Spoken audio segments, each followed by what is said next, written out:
Hi everybody, I'm Melissa. I have been a CDL trainer for 10 years and I am going to go over the air system check as well as the in-cab information when you're going to be taking a skills test. Now, school should obviously be training you on how to do a pre-trip inspection of your entire vehicle, but for the sake of your skills test, you don't have to cover everything when you are taking that test. So the first thing I want to be able to explain is that when you are first getting into your vehicle, making sure that your air gauges are working, in order to do that, you're going to make sure that the gauge shows that it's below 90 pounds. Once you turn the key into the on position, you'll be able to tell how much air pressure you actually have in the system. When you're telling them you're doing a safety start, you're simply just explaining to them that you know how to do that when you're in a manual, that your vehicle's in neutral, you're using the clutch, and that your brakes are set. And then you start the vehicle up. The next thing is you want to show them that you know where your air pressure gauges are, that they're working, and you can tell that they're working because you see that pressure is actually building.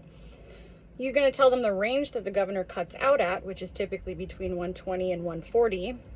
Go ahead and let them know when the actual pressure it is when it cuts out. Once you have done that, you're simply just doing the preparations to be able to do the next 3 phases of your air system check. So first, what we tell people, turn the truck off, make sure your key's in the on position. If you're in a manual, put it in gear so it doesn't roll.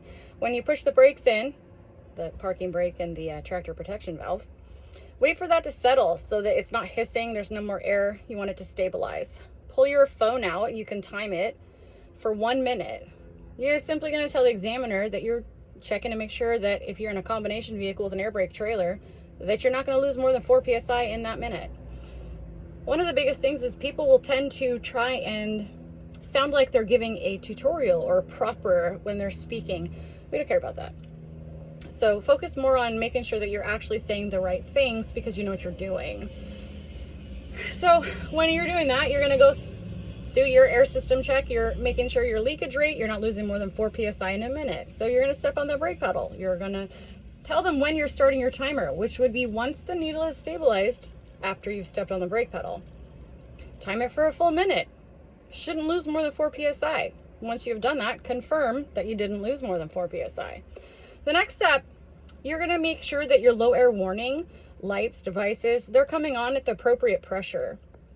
So again, it's not super difficult. You're just simply letting them know that the low air warnings should activate or should come on before the pressure drops below 55 psi.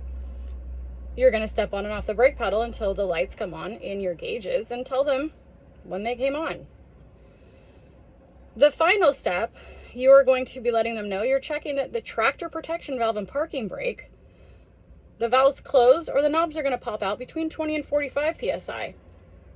Step on and off the brake until those valves pop out.